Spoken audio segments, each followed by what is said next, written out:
Hello Cruelos, mabuhay! This is Kaisel Ortega and welcome back to my YouTube channel. Kamusta po kayong lahat? Good morning, good afternoon, good evening, anumang oras kayo nanonood sa akin ngayon.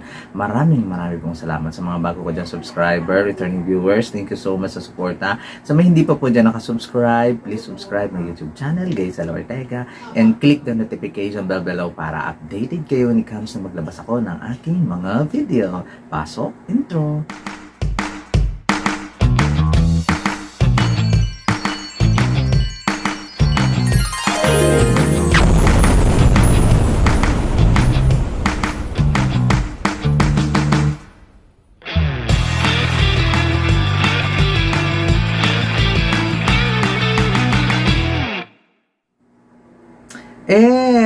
At ngayon ay marami tayong mga pa-update, mga chika sa mundo ng pageantry. Grabe talaga, namamayagpag talaga ngayon ang Miss Universe Philippines at marami din tayong mga issue about sa Miss Universe. Pag-usapan natin yan.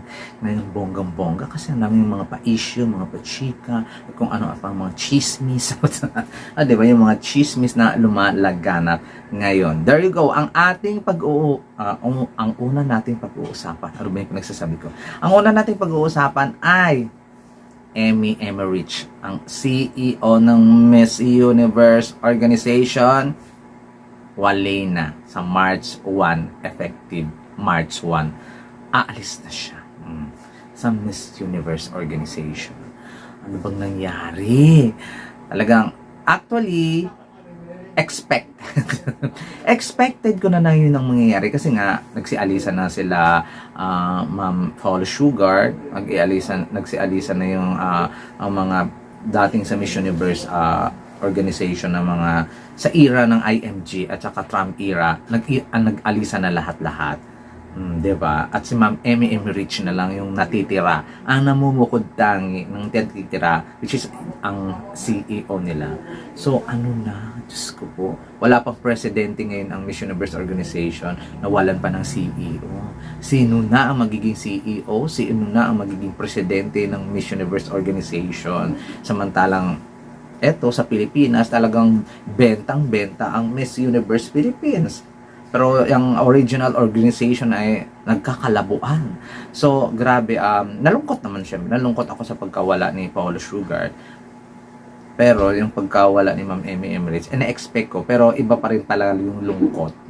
Iba yung lungkot naman na ano mo na, ay, gano'n, wala na talaga. Talagang wala na talagang Emmy Emmerich. Sino kaya lang natitira na from the ibang era hanggang sa JKN era, JKN Global. Ano ba ngayon ang JKN Legacy, I mean. So JKN Legacy ngayon, wala nang natira doon sa Trump at saka IMG era. O di ba? Syempre ano pa tayo ngayon. So ano ngayon ang mga nararamdaman ninyo guys na ganyan yung eksena na effective March 1 ay hindi na si Ma'am Emmy Emmerich ang CEO ng Miss Universe Organization. O di ba? Nakakalungkot kasi kahit na-expect ko naman na mangyayari yung mga eksena, pero nakakalungkot pa rin sa part na yung minahal mong beauty pageant sa buong mundo ay nag-ealisa na yung mga nandoon na nauna na sila, matagal na sila, wala na.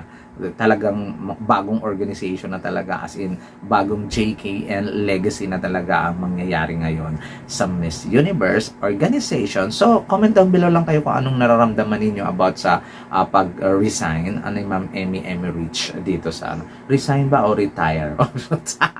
Basta kayo nang bahala. Retire or resign, nakakaloka. Pag-resign, of course, sa Miss Universe Organization. Comment down below kamo. Next, nating pag-uusapan. Na-surprise ba kayo? Pero lagi naman siyang pinag-uusapan kasi na siya ang mag-represent. Syempre,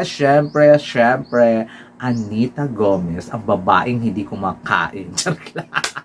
Grabe, siya na ang representative ng Miss Universe Zambales. O diba, mga kabugera. Kakaloka, ang galing pa naman niya sa pasarela. Parang sa CJ Upiasa lang, no? Kabog na kabog din talaga. At saka ang babaeng, Diyos ko, ko. Kung balakang lang pala sasabihin, bongga ang balakang. Kung bewang din naman, 14. Charot lang. Grabe yung bewang niya, 18. Sobrang sexy, sobrang ganda, amazing ang figure talaga lang naman. So hopefully talaga ay kumabog siya dito sa Miss Universe Philippines at talagang nag-trending siya ng bonggang-bongga. Syempre ba naman sa kanyang bewang na 14? Actually 18, di ba? Oo, the bewang na 18. Grabe. Hindi ko kinakaya kung kumakain pa ba siya, kung ano na, kung ilang beses siya kumain sa isang buwan. Kasi parang hindi siya kumakain.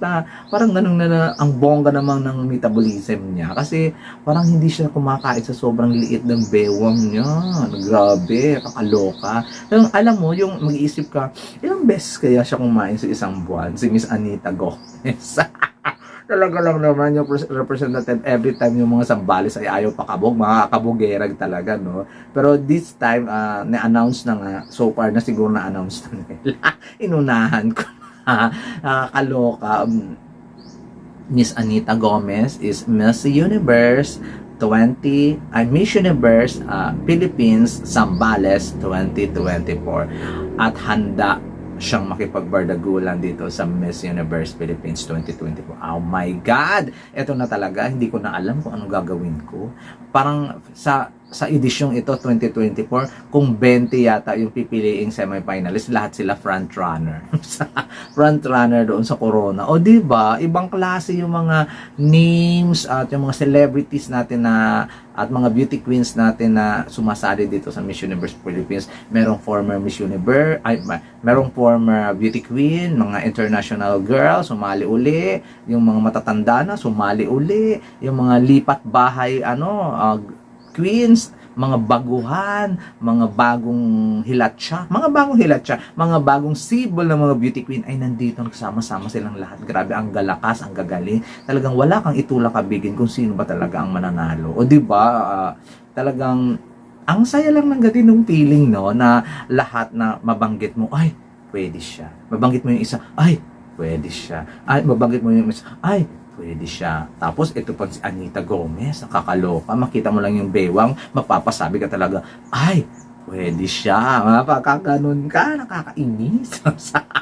So, hirap na ngayon yung palagay ko kung sino man yung magiging judge sa Miss Universe Philippines competition, hirap na hirap. Siguro na ngayon pa lang na halimbawa pag sinabihan siya ng organization, isa ka sa mga judges, ngayon pa lang nasisiraan na siyang ulo. So, yung sino ba talaga ang ipanalo niya, di ba? Di kakaloka. Kasi ang alam ko naman, ayaw naman magpakabog ng bawat isa niya. Kasi ang lalakas talaga ng this edition. Talagang ito ang pinakamalakas na edition sa history ng Miss Universe Philippines na talaga lang amazing. So, anong masasabi niyo guys na nakita ninyo sa nakita ninyong beauty, sa nakita ninyong body ni Miss Anita Gomez? Kakabog nga ba siya sa Miss Universe Philippines? Kung siya man ay kumabog sa Miss Universe Philippines, kakabog nga ba siya sa Miss Universe for sure? Diyos ko, sa bewang pa lang niya, kakabog-kabog talaga ng bonggang-bongga. So, there you go guys. Maraming salamat sa pagsuporta ninyo sa akin ng bonggang-bongga. So, comment down below lang kayo kung ano masasabi ninyo sa pag-alis ni Ma'am Emma Emmerich ng Miss Universe Organization at ang pagsali naman ni Miss Anita Gomez dito sa Miss Universe Philippines. Comment down below lang kayo dyan. Maraming salamat po. This has been Gaisel Ortega at ito ang aking pa-update for today. Paalam!